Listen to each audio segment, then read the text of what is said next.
Dhaka college রসায়ন বিভাগের MSc স্টুডেন্টদেরকে আজকে এই অনলাইন ক্লাসে স্বাগত জানাচ্ছি। আমরা কেমিক্যাল স্পেকট্রোস্কোপি পড়াচ্ছি, এমএসসির কেমিক্যাল স্পেকট্রোস্কোপি। গতদিন আমরা প্রথম ক্লাসে স্পেকট্রোস্কোপির ইউভি স্পেকট্রোস্কোপির একটা টপিক আছে, দেখো, Woodward Pfizer rule for calculating lambda max. Lambda max নির্ণয়ের উডওয়ার্ড ফাইজার রুল, সেটা নিয়ে আমরা গত ক্লাসে কথা বলেছি। আজকে আমরা কথা বলবো, দেখো, উডওয়ার্ড ফাইজার রুল গত দিনও বলেছি, আজকেও ঠিক ওইটারই, তবে এটা হচ্ছে অন্য যৌগের ক্ষেত্রে উডওয়ার্ড ফাইজার রুল কীভাবে ল্যামডা ম্যাক্স নির্ণয় করা যায়, ঠিক আছে। এখানে আমাদের দেখো, আমাদের আজকের হচ্ছে যে আলফা বিটা আনস্যাচুরেটেড কিটোন বা ইনন, যেটা ইনন, এইটার কীভাবে ল্যামডা ম্যাক্স নির্ণয় করা যায়, ঠিক আছে। তো কিটোন বা ইনন যেটা, সেটা হচ্ছে এরকম আলফা এবং বিটা পজিশনে, সিও গ্রুপ কিটোন গ্রুপের সাপেক্ষে আলফা এবং বিটা পজিশনে মাঝখানে যদি কোনো দ্বিবন্ধন থাকে তাহলে সেটাকে বলা হয় আলফা বিটা আনস্যাচুরেটেড কিটোন আর কি, ঠিক আছে। তাহলে এইটার জন্য আমরা কিভাবে ল্যামডা ম্যাক্স নির্ণয় করা যায় সেটা হচ্ছে, তাহলে আলফা বিটা হচ্ছে এরকম আর কি। আলফা বিটা আনস্যাচুরেটেড কিটোন হচ্ছে কিটোন গ্রুপের সাপেক্ষে আলফা এবং বিটা পজিশনে দ্বিবন্ধন থাকে আর কি, ঠিক আছে। তাহলে এটার জন্য আমরা আগে কিছু কয়েকটা নিয়ম বলে নিই, নিয়মের পর আমরা উদাহরণে চলে যাব। নিয়ম হচ্ছে বেসিক ভ্যালু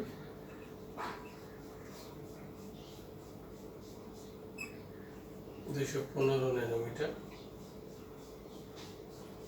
বেসিক ভ্যালু হবে হচ্ছে যদি 6 মেম্বার্ড রিং অথবা ওপেন চেইন যে কোনো একটা থাকে, তাহলে তার জন্য হচ্ছে open chain or 6 member ring. যদি 6 মেম্বার রিং অথবা ওপেন চেইন থাকে তাহলে সেটার জন্য 215। কিন্তু এই একই জিনিস যদি 5 মেম্বার রিং থাকে,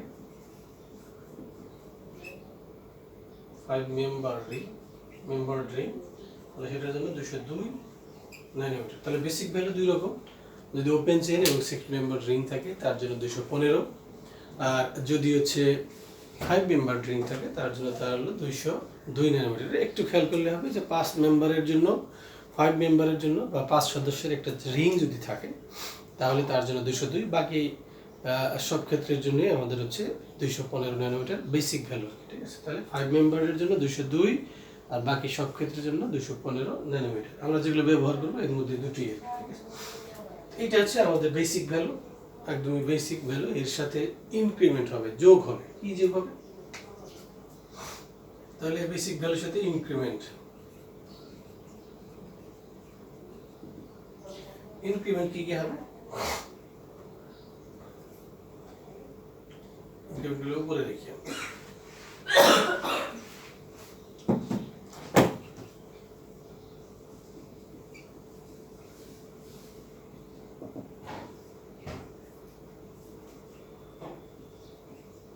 each exocyclic double bond 5 nanometer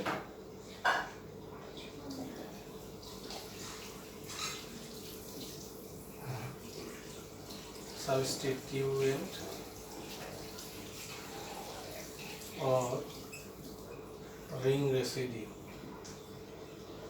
at alpha position 10 nanometer, beta position 12 nanometer, gamma or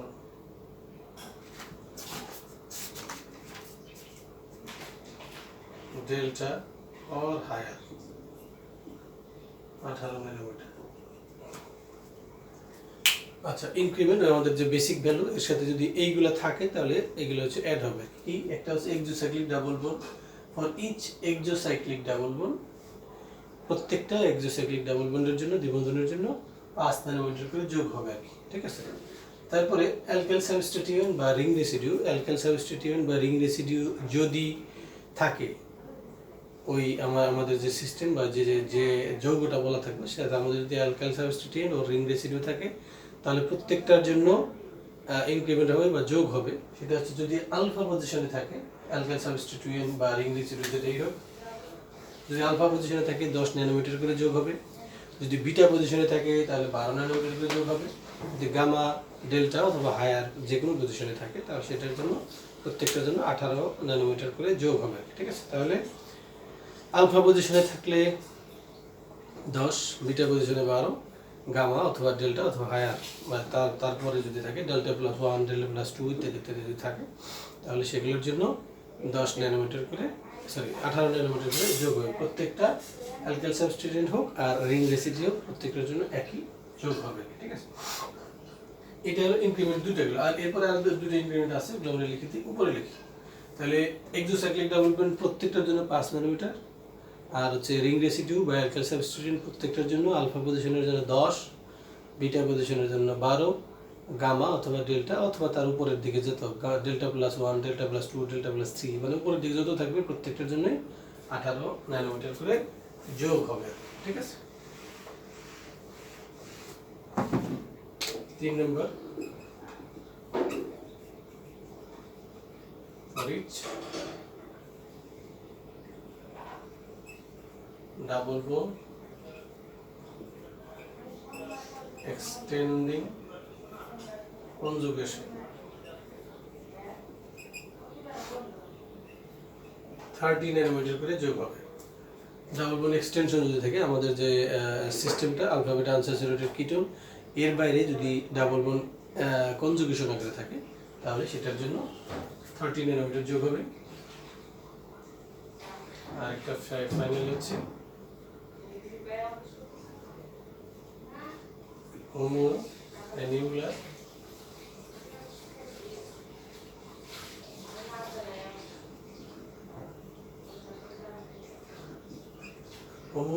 যদি থাকে 39 ন্যানোমিটার যোগ হবে। হোমো অ্যানিউলার আমরা আগের ক্লাসে পড়েছি আর কি, একই চক্রের মধ্যে যদি দুটো দ্বিবন্ধন আকারে থাকে আমাদের কি বলে কনজুগেশন আকারে থাকে তাহলে সেটার জন্য 39 ন্যানোমিটার যোগ হবে। তাহলে আমাদের যে বেসিক ভ্যালু সেটার সাথে যোগ হবে হচ্ছে এক্সোসাইক্লিক ডাবল বন্ড আছে কিনা, তারপরে রিং রেসিডিউ বা অ্যালকাইল সাবস্টিটিউয়েন্ট এগুলা কোন পজিশন আছে সেই অনুসারে যোগ হবে। তারপরে হচ্ছে আমাদের যদি ডাবল বন্ড এক্সটেনশন থাকে, ডাবল বন্ড এক্সট্রা থাকে তাহলে সেটার জন্য যোগ হবে 30 ন্যানোমিটার। আর একটা হচ্ছে হোমো অ্যানিউলার যদি থাকে তাহলে তার জন্য 39 ন্যানোমিটার যোগ হবে প্রত্যেকটার জন্য। ঠিক আছে, এইগুলো আমরা হচ্ছে কনসিডার করব যখন ক্যালকুলেট করতে যাবো ল্যামডা ম্যাক্স। ঠিক আছে, তাহলে আমরা যদি উদাহরণ দিই, উদাহরণগুলো দিলেই পরিষ্কার হবে, উদাহরণগুলো দিলেই পরিষ্কার হয়ে যাবে খুব সহজ। দেখুন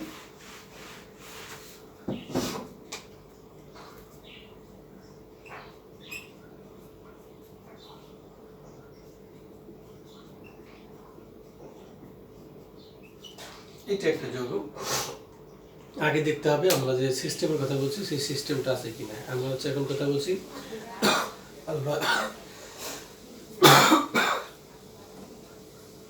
আলফা বিটা আনস্যাচুরেটেড কিটোন। তাহলে এটা হচ্ছে আমাদের সিও গ্রুপ, এর সাপেক্ষে এটা হচ্ছে আলফা বিটা। ঠিক আছে, আলফা বিটা আনস্যাচুরেটেড কিটোন বা ইনন আছে। ঠিক আছে, তাহলে আমরা বলেছি যে যদি ওপেন চেইন বা 6 মেম্বার রিং থাকে, প্রথমে বলেছিলাম ওপেন চেইন বা 6 মেম্বার রিং থাকে, এটা হলো ওপেন চেইন, চক্র নয় আর কি। 6 মেম্বার বা রিং বা ওপেন চেইন থাকে তাহলে তার জন্য বেসিক ভ্যালু 215 ন্যানোমিটার। ঠিক আছে, বেসিক ভ্যালু হচ্ছে 215 ন্যানোমিটার। এর সাথে আর কি কি আছে আমাদের দেখতে হবে। আমাদের সিস্টেম হচ্ছে এত, ঠিক আছে, এই এতটুকুর মধ্যে আমাদের এর বাইরে এক্সট্রা কি আছে,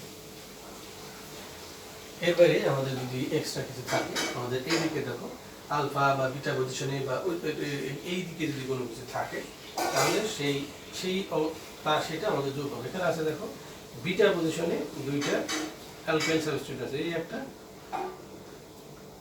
বিটা পজিশনে দুইটা অ্যালকাইল সাবস্টিটিউট মানে অ্যালকাইল গ্রুপ আছে, 2 বিটা অ্যালকাইল সাবস্টিটিউয়েন্ট। তাহলে 2 ইন্টু 12 24 ন্যানোমিটার। আর কিছু নেই, তাহলে টোটাল 239 ন্যানোমিটার আমাদের যোগ করলে বের হয়ে যায় 239 ন্যানোমিটার। আর যেটা পাওয়া যায় যন্ত্রের মাধ্যমে চেক করলে 237 ন্যানোমিটার। আমরা ক্যালকুলেট করে দেখছি এটার জন্য 239 পাওয়া যায় আর যন্ত্রের মাধ্যমে চেক করে দেখা গেছে যে 237 ন্যানোমিটার এই যৌগটার জন্য পাওয়া যায়। ফলে ক্যালকুলেটেড এবং অবজার্ভ যেটা যন্ত্রের মাধ্যমে দুইটা একদম প্রায় কাছাকাছি, কোনো কোনো ক্ষেত্রে একদম সেম হয়, কোনো ক্ষেত্রে খুবই কাছাকাছি মান হয়। এটা হচ্ছে অবজার্ভ এবং হচ্ছে ক্যালকুলেশনের ক্ষেত্রে দেখা যায় যে খুবই কাছাকাছি। তার মানে হচ্ছে আমাদের ক্যালকুলেশনটা আমাদের যে উডওয়ার্ড এবং ফ্রাইজার নামে যে দুজন বিজ্ঞানী বললেন যে সূত্রগুলো নিয়মগুলো দিলেন সেই নিয়মগুলো ঠিক আছে আর ঠিক আছে। তাহলে আমাদের এইভাবে হচ্ছে একটা হলো উদাহরণ এরকম। তাহলে কি করলাম, আলফা বিটা আনস্যাচুরেটেড কিটোন বা ইনোন এর জন্য বেসিক ভ্যালু 215। এর সাথে দেখো দুইটা, এদিকে একটা অ্যালকাইল গ্রুপ ওদিকে একটা দুইটা অ্যালকাইল গ্রুপ যুক্ত আছে বিটা পজিশন। আমরা বলেছি যে যদি আলফা পজিশনে থাকতো, আলফা পজিশনের জন্য 10 ন্যানোমিটার, বিটা পজিশনে থাকলে 12 ন্যানোমিটার, গামা বা ডেল্টা বা আরো হায়ার পজিশনে যদি থাকে তাহলে সেগুলোর জন্য প্রত্যেকটার জন্য 18 ন্যানোমিটার করে যোগ হবে। এখানে কোনো এক্সোসাইক্লিক ডাবল বন্ড নাই, ডাবল বন্ড এক্সটেনশন নাই, হোমোনিউক্লিক কনজুগেটেড ডাইন এগুলো নাই, ঠিক আছে। এই জিনিসগুলো এখানে নাই, ফলে এগুলো অ্যাড হবে না, ঠিক আছে। দেখি আমরা আরো কিছু উদাহরণ।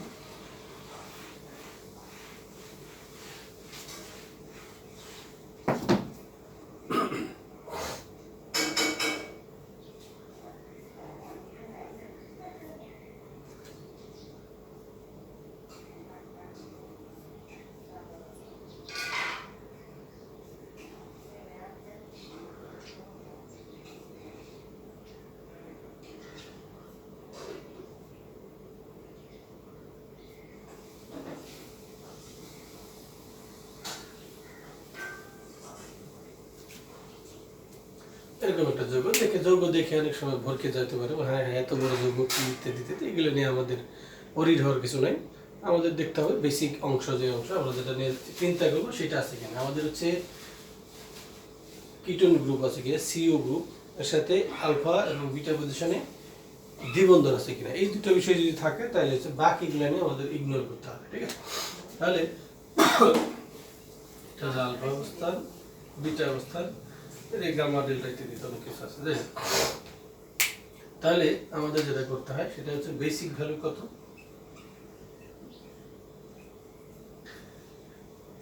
বেসিক ভ্যালু হচ্ছে 215 ন্যানোমিটার, 6 মেম্বার রিং 215 ন্যানোমিটার, ঠিক আছে। এর সাথে কি কি যোগ হয় আমাদের দেখি। আলফা পজিশনে কোনো কিছু নাই, মানে কোনো কিছু যুক্ত নাই। বিটা পজিশনে দেখো এদিকে একটা রিং রেসিডিউ, এদিকে একটা রিং রেসিডিউ, তাহলে বিটা অবস্থানে দুটো রিং রেসিডিউ, এখানে একটা এদিকে একটা, তাহলে 2 বিটা রিং রেসিডিউ 24 ন্যানোমিটার, ঠিক আছে। দুইটা বিটা রিং রেসিডিউ। এর বাইরে আমাদের দেখতে হবে ডাবল বন্ড এক্সটেনশন আছে কিনা, এক্সট্রা কোনো ডাবল বন্ড নাই। এক্সোসাইক্লিক ডাবল বন্ড আছে কিনা। এক্সোসাইক্লিক ডাবল বন্ডটা এর আগের ক্লাসগুলোতে বলেছি, একটা চক্রের কোনো মেম্বারের সাথে যদি সরাসরি দ্বিবন্ধন থাকে তাহলে সেটাই হচ্ছে এক্সোসাইক্লিক। তাহলে একটা এক্সোসাইক্লিক ডাবল বন্ড আছে, তাহলে এইটা হচ্ছে এই চক্রের সাপেক্ষে এক্সোসাইক্লিক ডাবল বন্ড, 1 এক্সো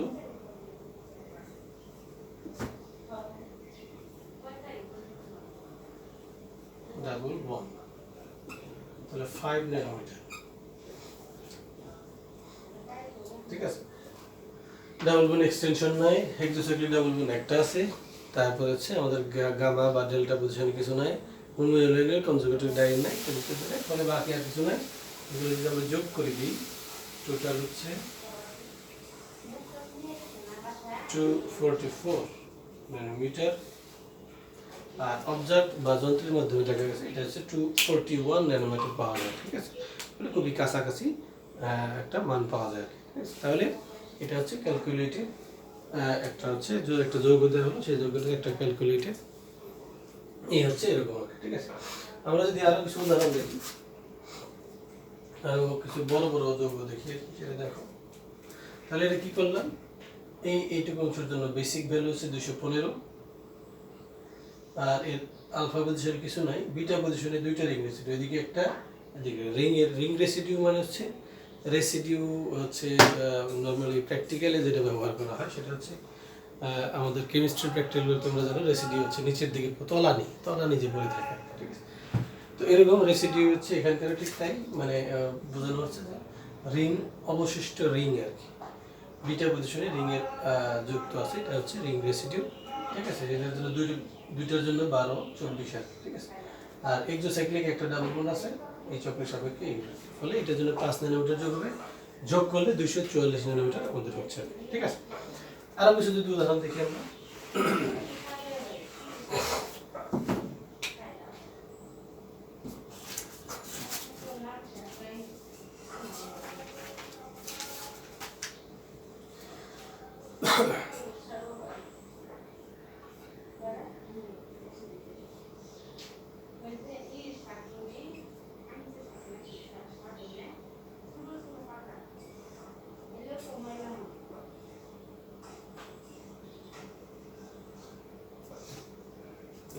এরকম একটা যৌগ আমরা যদি দেখি, এখানে দেখো আমাদের যেটা বলা আছে সেটা হচ্ছে, আমাদের যেটা খেয়াল করতে হবে সেটা হচ্ছে দেখে অনেক সময় যৌগটা দেখে হ্যাঁ এত কিছু গ্রুপ আছে ইত্যাদি দেখে অনেক সময় ভয় লেগে যেতে হবে, এটা ভয় পাওয়া যাবে আর দেখতে হবে যে তোমার আমাদের মেইন বিষয় আছে কিনা, কিটোনিক গ্রুপ আছে কিনা, এর সাপেক্ষে এদিকে বা এদিকে যে কোনো একদিকে, বা আমাদের আলফা এবং বিটা পজিশনে দ্বিবন্ধন আছে, তাহলে এটার সাপেক্ষে এদিকে দ্বিবন্ধন আছে আলফা বিটা, ঠিক আছে।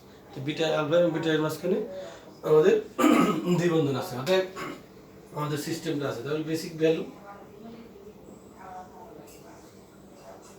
সমান সমান 215 ন্যানোমিটার, এটুকুর জন্য 215 ন্যানোমিটার। আচ্ছা, তারপরে আলফা পজিশনে কিছু একটা আছে, বিটা পজিশনে আছে, আমরা বিটা পজিশন দেখি। আলফা পজিশনের দিকে আলফা,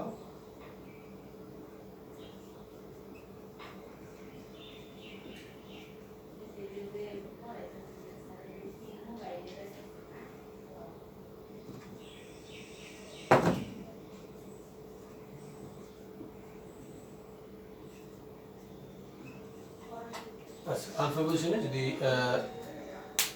হাইড্রোক্সিল গ্রুপ থাকে, ওএইচ গ্রুপ থাকে, সেটার জন্য 35 ন্যানোমিটার। আমরা হচ্ছে নিয়মটা বড় যাতে না হয় সেজন্য এগুলো লিখি না আর কি। আর অনেকগুলো বলা আছে আলফা পজিশনে ওএইচ গ্রুপ থাকলে অন্যান্য গ্রুপ অনেকগুলো বলা আছে আর কি, সেগুলো হচ্ছে যদি বলা হয় তাহলে আসলে মনে রাখার অনেক বেশি কঠিন, ওগুলো খুব বেশি ব্যবহার হয় না, 2-3টা তাহলে একটু জেনে রাখলে হবে। আলফা পজিশনে যদি হচ্ছে ওএইচ গ্রুপ থাকে তাহলে সেটার জন্য 35 ন্যানোমিটার যোগ হবে, এটা হচ্ছে আলফা, এটা হচ্ছে বিটা।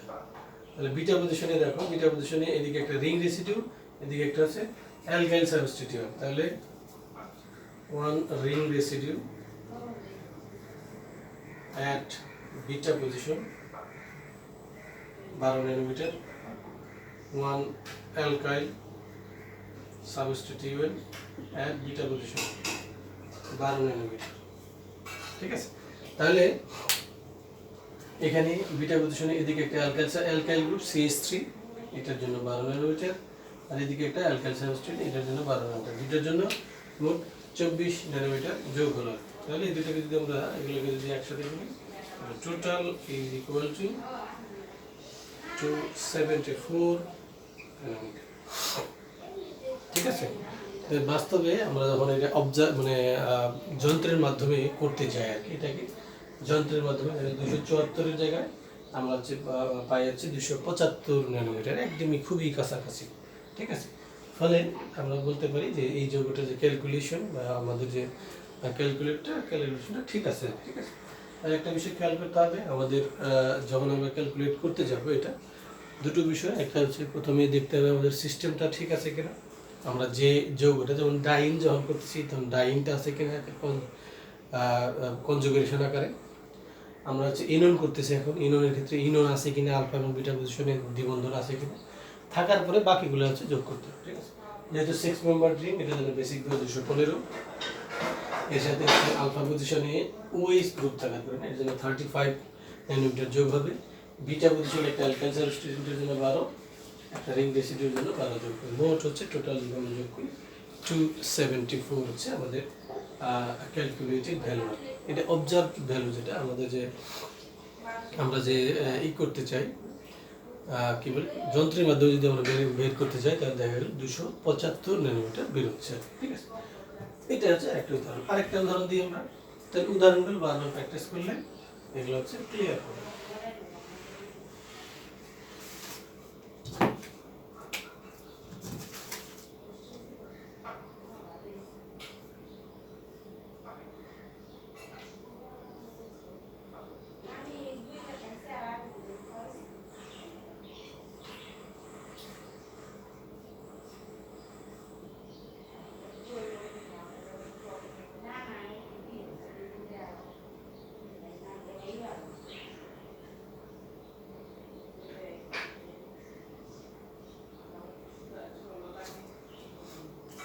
আচ্ছা, এখানে আমাদের যেটা দেখতে হবে সেটা হচ্ছে এই পাশে হলো 5 মেম্বার একটা রিং, এটা হলো 7 মেম্বার একটা রিং।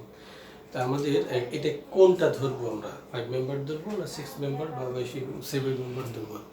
তা আমাদের যেটা খেয়াল করতে হবে যে আমাদের যে সিস্টেমটা ইন উন, যেটা ইন এবং ওন মানে কিটোন এবং হচ্ছে দ্বিবন্ধন দুইটা যে চক্রের মধ্যে আছে সেটাকে আমরা কনসিডার করবো। ঠিক আছে, তাহলে এটার জন্য বেসিক ভ্যালু 5 মেম্বার রিং এর জন্য হচ্ছে 202 ন্যানোমিটার আমরা বলেছিলাম।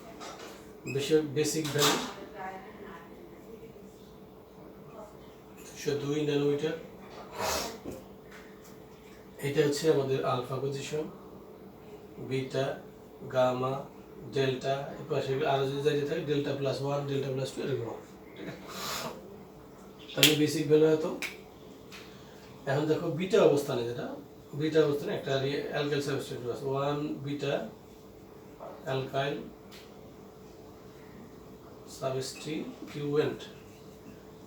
বিটা অ্যালকাইল সাবস্টিটিউটের জন্য 12 ন্যানোমিটার যোগ হবে। ঠিক আছে, বিটা পজিশনের জন্য আমরা বলেছি এই যে বিটা পজিশনে একটা অ্যালকাইল গ্রুপ আছে, একটা দাগ থাকা মানে হচ্ছে CH3 আছে।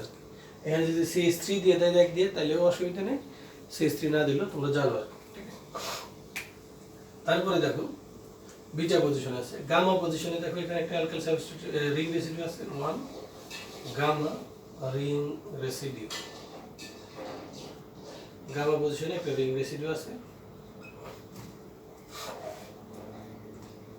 বিটা পজিশনে হচ্ছে অ্যালকাইল সাবস্টিটিউয়েন্ট, গামা পজিশনে রিং রেসিডিউ। ঠিক আছে, গামা পজিশনে এখানে একটা রিং রেসিডিউ। তারপরে দেখো ডেল্টা পজিশনে আরেকটা রিং রেসিডিউ আছে, তাহলে 1 ডেল্টা রিং রেসিডিউ, সেটার জন্য 18 ন্যানোমিটার। আমরা বলেছিলাম যে গামা ডেল্টা বা হায়ার যত আছে, ডেল্টা প্লাস 1, ডেল্টা প্লাস 2, এটাই বলে গামা, এটা ডেল্টা, এটা ডেল্টা প্লাস 1, ডেল্টা প্লাস 2 যতদূর থাকে আর কি, এরকম আর কি। ঠিক আছে, প্রত্যেকটার জন্য 18 ন্যানোমিটার করে যোগ হবে। একটা ছোট্ট একটা বিষয় থেকে গেছে, তাহলে আমাদের শেষ হবে। আমাদের এখানে দেখো দেখতে হবে আর বাকি আমাদের যে ডাবল বন্ড এক্সটেনশন আছে কিনা, কনজুগেশন আকারে এক্সোসাইক্লিক ডাবল বন্ড আছে কিনা। এখানে দেখো ডাবল বন্ড আমাদের এই পর্যন্ত হচ্ছে সিস্টেম, এবারে কনজুগেটেড আকারে একটা ডাবল বন্ড আছে, অতএব 1 ডাবল বন্ড এক্সটেন্ডিং কনজুগেশন আছে, 1 ডাবল বন্ড এক্সটেন্ডিং কনজুগেশন, এর জন্য 30 ন্যানোমিটার যোগ হবে। ঠিক আছে, ডাবল বন্ড এক্সটেনশন, এই সিস্টেমের বাইরে এক্সট্রা একটা কনজুগেশন আকারে ডাবল বন্ড আছে, এটার জন্য 30 ন্যানোমিটার যোগ হবে। এক্সোসাইক্লিক ডাবল বন্ড আছে কিনা বা হোমোনিউক্লিয়ার আছে কিনা, হোমোনিউক্লিয়ার নাই, আর একটার মধ্যে দুটো এই নাই আর কি। আচ্ছা, আরেকটা হলো এক্সোসাইক্লিক ডাবল বন্ড আছে কিনা দেখি। এই যে দ্বিবন্ধনটা, এটা হচ্ছে কোনো অন্য কোনো চক্রের সাথে এক্সোসাইক্লিক আকারে নাই, এক্সো আকারে নাই আর কি। কিন্তু এই যে দ্বিবন্ধনটা, এই চক্রের সাথে মেম্বারের সাথে সরাসরি দ্বিবন্ধন এক্সো আকারে আছে, বাইরে আছে আর কি। ঠিক আছে, ওটার জন্য একটা এক্সোসাইক্লিক ডাবল বন্ড, 1 এক্সোসাইক্লিক ডাবল বন্ড, এটার জন্য 5 ন্যানোমিটার যোগ হবে। ঠিক আছে, এক্সোসাইক্লিক ডাবল বন্ড একটার জন্য 5 ন্যানোমিটার যোগ হবে। তাহলে এগুলো যদি সবগুলো যোগ করি, তাহলে টোটাল হচ্ছে আমাদের 287, টোটাল হচ্ছে 285 যোগ করে আসে 285 অবজার্ভ ভ্যালু, যেটা আমাদের যদি যন্ত্রের মাধ্যমে আমরা রিড করতে চাই তাহলে সেটা দেখা গেছে যে সেটা হচ্ছে 287 পাওয়া যায় অবজার্ভ। তাহলে আমরা কি করলাম, বেসিক ভ্যালু এর জন্য 5 মেম্বারের জন্য 202, আলফা পজিশনে কোনো কিছু নাই, বিটা পজিশনে একটা অ্যালকাইল সাবস্টিটিউট আছে এটার জন্য 12, গামা পজিশনে একটা রিং রেসিডিউ আছে এটার জন্য 18, ডেল্টা পজিশনে একটা রিং রেসিডিউ এটার জন্য 18, আর একটা ডাবল বন্ড এক্সটেনশন আছে, এক্সট্রা একটা ডাবল বন্ড আছে কনজুগেটেড আকারে এটার জন্য 30 ন্যানোমিটার। আর এক্সোসাইক্লিক ডাবল বন্ড এই চক্রের সাপেক্ষে এটা এক্সো আকারে আছে এটার জন্য 5 ন্যানোমিটার যোগ হবে। তাহলে সবগুলোকে আমরা যদি যোগ করি তাহলে দেখা যাচ্ছে 285 ন্যানোমিটার পাওয়া যাচ্ছে। তো এইটাকে যদি আমরা হচ্ছে যন্ত্রের মাধ্যমে করতে যাই তাহলে দেখা যাবে 287 পাওয়া যাচ্ছে অবজার্ভ ভ্যালু আর কি। ফলে এটা খুবই কাছাকাছি পাওয়া যাচ্ছে, ঠিক আছে। তাহলে এইগুলো যদি আমরা বারবার আরও কিছু প্র্যাকটিস করি খুব সহজেই হয়ে যাবে আর কি। আশা করি তোমরা এই বিষয়গুলো প্র্যাকটিস করবা, ঠিক আছে। আগামী দিন আবার দেখা হবে।